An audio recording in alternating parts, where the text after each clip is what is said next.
Segmentation. And I put 101 because there's a whole lot we could do on this. Remember those 4 steps to a solid email strategy I told you about? First, we got to get to the inbox, which is mostly technical. Then let's figure out what it takes to stay there consistently in front of people. That's mostly moving into behavioral. Step 3, turn it into dollar signs. And this is a very high level, so to speak, version of what this actually entails. So there's a lot to read between the lines, but this will kind of give you some context. So when it comes to this piece of it, turning your email into dollar signs, we have to really get good at segmentation. We can segment based on their pain, their key desires, and even your core beliefs. These 3 things are very important when we're talking about segmentation. We know pain sells. We get that. We're all marketers. We know they're going to run from pain or they're going to run towards pleasure. So we know their key desires are going to play in here somewhere. But how many of you have thought about your own core beliefs and how that might fit into how you're talking to people? I have a ton of core beliefs. I've probably told you over 1,000 of them in the last 3 days. You guys have been listening to core belief after core belief. I'm telling you one right now. So you have to know what your core beliefs are because that has to be part of the conversation, part of the segmentation, part of the copy, part of the strategy. And so what we do is we take our clients through this process called a Genesis mapping. It's our process. It's Genesis mapping. It's a spreadsheet. And this column right here is all the pain points. There are so many gurus out there with differing advice. I thought it would be easier, especially after hiring an expensive resume writer. I thought this would be easier like last time. Those ones are kind of similar but different. And so we have them write out all of the pain points for their clients, for their avatar, in their own words. And this is key because so many times people will start to do this process with us and they'll write out the pain points in their words. They don't like this, they're struggling with that, they're having problems with this, that, or the other thing. And that's not going to work for writing copy. I'm glad you know your client avatar so well, but now we need to do it in their language. So let's make sure that we write these out as statements as though the avatar was sitting right in front of us, telling us about those problems. What are their pains? What are their frustrations? What are the things that piss them off? What are the things that they're afraid of? What are their goals, dreams, and aspirations? Write it all down. And then organize it. This is the only column we're focused on initially. And this could go 100 deep. If it's only like 5, 10, 15, 20 deep, you're not even close. I've worked with physicians. It's so funny. I work with physicians. The Smile Makeover guy, the concierge dentist, he wrote 4. These are the 4 pain points of my ideal target audience. I agree with you. They're very painful. Now we have to flesh that out and say it from this angle and from this angle and from this angle, because everybody's going to have a different version of how they come at that. So if we really know them well, you should end up with 30, 40, 50 easily, and then move into 100. Doesn't have to happen now. It's enough to be dangerous. And then you take all of these and you organize them in buckets or categories, if you will. So you can see up here they had ones related to finances, ones related to information overload, ones related to reality check. A lot of times it's going to be things related to time and timing and resources and performance, and who knows, it could be anything. And these aren't ones you make up. These buckets, you don't make them up. They just become kind of like core values. If you have core values for your company, hopefully you didn't sit down somewhere one day and just decide what they were, because that's not how it works.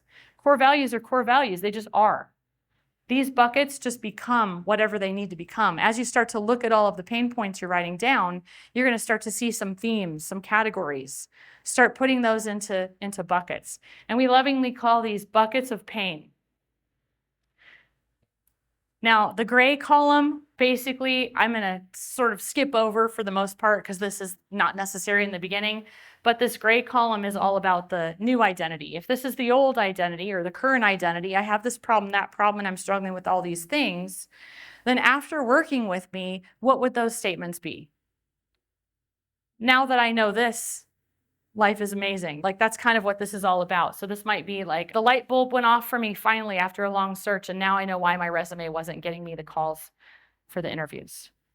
So it's still in their words, but what would it be on the other side? Once they climbed that hill and they had your help kind of getting to where they were trying to go, what would the statement become? What's the new identity? And then this last column right here is the core belief. So if I'm your avatar and I say, Larry, I'm having this problem with my eyelids. I feel so old because they're droopy. And I just don't like looking at it in the mirror. And I really wish that there was a way to get rid of that sag in my eyelids. You have a core belief about that. And it would immediately come to you. And it probably did the minute I started talking. You immediately, you know what you would say to me. And it doesn't really matter what that is. There's no right or wrong. The point is, he knows his core belief about that. Our concierge dentist, when people had problems with their smiles, their teeth, whatever, they would say, well, you know, I just feel like I can't look at myself in the mirror because there's no way I'm ever going to be beautiful. And he would just look him in the eye and he would say, you're already beautiful. It's not the teeth that make you beautiful, it's the inside. Now let's make sure everybody knows about it. I mean, think about that conversation and what that can do for your copy. So if you do this justice, and I'm totally skimming over it right now, but if you do this justice, this becomes the foundation of your entire marketing message.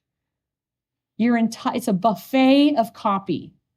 The coffee, did I say coffee? It's a buffet of copy.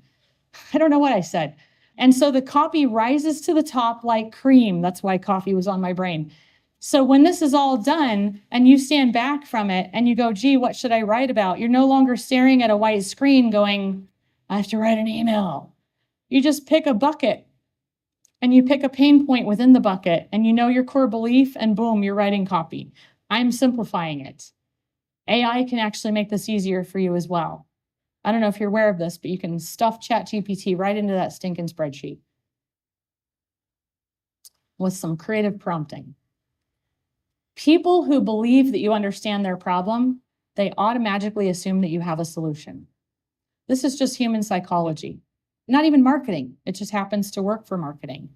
So if I believe that you understand my problem, then I'm automatically going to assume you have a solution. And this happens every day in the grocery store, right? You're standing in line, maybe at the bank or whatever. Somebody's behind you talking about something that you're familiar with, or you've dealt with, or you've struggled with, or you have a friend that has, maybe a family member. And naturally, the conversation may turn into you actually talking with them about it. I'm a labor and delivery nurse. If there's a pregnant woman behind me and she's talking about something related to being pregnant or giving birth or whatever, it's going to be easy for me to just naturally have a conversation with her, especially if she's struggling with something. I might say, oh, well, how does it feel when you do this? Or when did that start? Or how long's that been going on? What kind of pain would you describe that as? Is it this kind of pain, that kind of pain? I might ask her a ton of questions. And she's going to find out that I'm a labor and delivery nurse. And so eventually she's going to go, well, what do you think I should do? Do I need to go see my doctor? She's automatically assuming that I have a solution because she believes that I understand the problem. So we take those buckets and we start creating buckets of pain. And these all say bucket drip resources, bucket drip strategy, bucket drip timing, whatever it is, buckets. There's also a mixed bucket on there because in the beginning, I don't really know. Now, going back to what Perry was saying earlier about the newsletters and how you're just waiting to see, like, let them choose what thing they're going to click on. Like, I don't spin the wheel. What are they going to click on, Bob?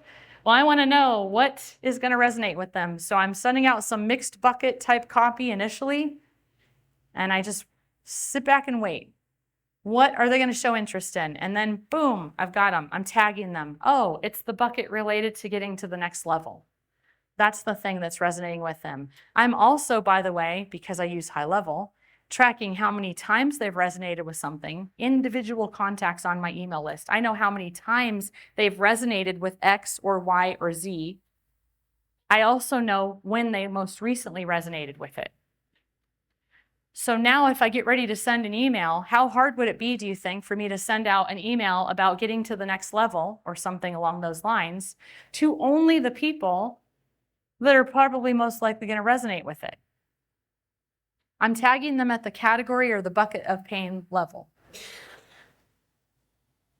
And so these are the tags: E2I, email to inbox, bucket dash next level. See that? Oh, I heard some ahas back there. Hold on. It was worth staying late, right? So there's a mixed bucket. I'm picking the top 2 or 3 buckets. I'm picking the top 2 or 3 pain points within the bucket. I'm just sending some emails to everybody as they're kind of like trying me out or my client. And then I let them figure out what's going to work, what's not. Like, what are they going to resonate with? What are they not going to resonate with? And then once they start to handpick those topics that they like, well, then they start to get tagged and categorized as that kind of copy. And so now I can send them down a bucket that's more specific. Each person on your list is like a golf ball. Now, I don't play golf, so we could have fun with this all day. But each person on your list is basically like a golf ball. So picture a giant golf course, and there's balls all over it. But some of them are in the sand traps. Some of them are in the trees. They're not all in the same spot. They're not all just like 10,000 people lined up in the same spot on the course, right next to the hole, of course. Maybe some of them are next to the hole, but a lot of them are just everywhere. It's like God himself just dumped a big truckload of golf balls all over the course. And some of them have probably been swallowed by a duck. I don't know. But we have to figure out where these people are at. It's not like they're going to come forward and go, by the way, I'm over here in the sand traps. Come talk to me. And we have to figure it out by how they're acting or not acting, interacting with our email. And so segmentation is key because we want to try to meet these people exactly where they're at. Now, most marketers, the average marketer, is going to stand next to the hole, maybe hold onto that flag and be like, hey, come check out my products or services. Buy one, get one. Add a little FOMO, little urgency, deadline, offer, deadline, offer, deadline. I'm over here by the hole. Do you see me? Come get my stuff. And so what I'm suggesting is that instead of being that kind of a marketer where you send the same thing out to everybody, here's the offer, everybody that's all over the course, not next to the hole. Let's go over to the sand traps. If their bucket of pain is getting to the next level, let's go over to that place on the course and let's talk to them about that problem of trying to get to the next level. Because again, if they understand, if they believe that we understand their problem, and we should, because we're all in the business of helping people, we're serving people, we're providing people value, we should freaking know what their problems are and how to help them with it. So if they believe that we understand their problem, and they will by the way that we're doing this, well then all of a sudden, it doesn't matter if they're in the sand trap, because they're going to start to move towards the hole naturally. They're going to start to move towards the conversion naturally. And so you're not over in the sand trap, by the way, like shoving them in the middle of the back and just like, go to the hole. We're not doing that. We're not whacking them with everything that we have. We might just do like a little chip of some sort just to get them out of the sand trap because it's such a mess in there and we don't have like a straight shot. I'm totally making this stuff up because again, I don't play golf. I've watched it on TV though. And so you have to kind of think about what's the stance, what's the swing, what club should I be using? Like, what is the strategy here? But I've got to get that person closer to the hole. And the best way to do that is to go to where they're at and meet them right where they're at and make sure that they understand that I'm there for them and they matter. And then what happens is that all sort of starts to create a marketing journey. And the beautiful part of this is that it creates a marketing journey of their own design. Most of us, when we're putting our marketing strategies together, we're like, oh, we could do this, and then we could do this, we could do this, and I learned this in a course, and I learned this from a guru or whatever, and so I'm going to just map this whole thing out, and look, there's my marketing journey, but it's usually from like point A to point B to point C to point D, and people don't move like that. Some people come in at point D. Some people barely make it to point A, and moving to point B is a long ways from where they're at right now. Maybe we need like a point A.5 or something like that, A.5. I don't know. But we want to create a marketing journey of their own design so that we're not shoving them towards the conversion, buy my stuff, buy now, click here. What we're doing is we're allowing them to move naturally the direction that they want to go because they believe that we understand their problem and we must have a solution.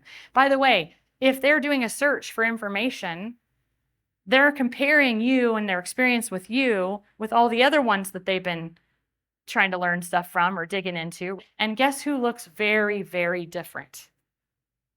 You guys do. You look very different than the other 4 people they've been checking into. So this becomes the key, the golden ticket, the golden key. This is the key to everything.